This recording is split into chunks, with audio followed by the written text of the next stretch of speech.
Our next guest has a problem with speed traps, but he also has a plan to do something about it. I'd like to introduce you to Missouri Senator Schmitt. I'm Jill Jensen, and we're coming to you from the Truman Library, and this is Newsmakers. So I've heard one of the quotes you said, you called speed traps ATMs for big bloated government. Well, what we've got in this state, unfortunately, is too many municipalities that are too reliant on traffic tickets and fines. And I've called it taxation by citation or government by speed trap. There's a lot of communities in the Kansas City area. Lake Tapawingo, for example, derives 90% of its revenue from a speed trap. Randolph, almost 70%. And I think it's abusive. And what it's done is broken down the trust between people and their government and their court system. And so with Senate Bill 5, we're going to lower that cap from 30% to 10% of what a city can take in from speed traps. And I think it'll go a long way in restoring a lot of trust. Okay, two follow-up questions. One of them would be, first of all, have you ever been caught in a speed trap?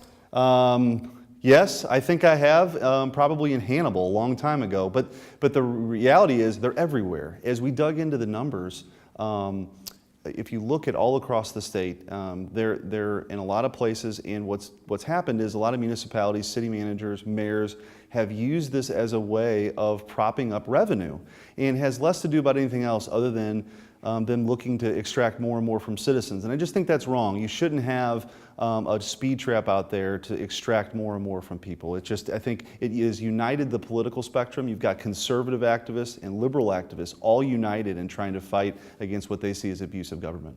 I'm curious, I'm wondering, you know, as a citizen, I'm probably sitting there going, I agree, I bet you that's true. I'm thinking that probably some of their opposition is, oh, no. We're not trying to make money off of tickets. We're trying to save lives or educate. Or do you hear municipalities going, what are we going to do now if you take away our revenue? Well, I think what we do with the bill is let the people decide. If they are abusive, they can still have the police officers where they want. The difference is the bill just allows the excess to go to schools. So above 10% would just go to school districts. And I think that's fair. And if they don't remit the overage within 60 days, the people get to decide on disincorporation. So it's a massive shift from bureaucrats and city managers to the people who live in those communities. And I think it's the right way to go. I've also been heartened by the idea that in the fact that a lot of police officers have come forward and said, this isn't why I joined the police academy. I believe in community policing. I didn't want to be a police officer to write traffic tickets all day.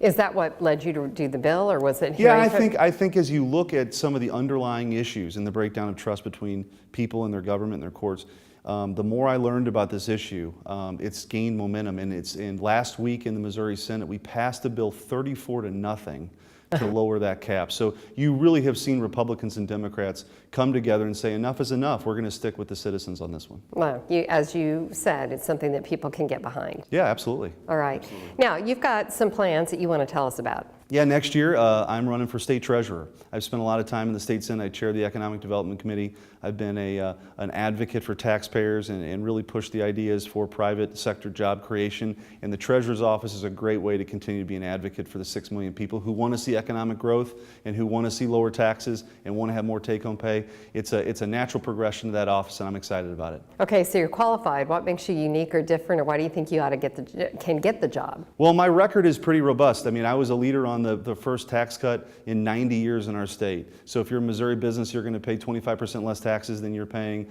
today, and every Missourian is going to get a lower tax burden. I think that's a good thing. As somebody who believes very strongly in education, the state treasurer administers the state's 529 college savings plan. I think I can be an advocate for students too. All right. Thanks for stopping by and bringing us up to date, and good luck to you. Thank you very much. That's all the time we have.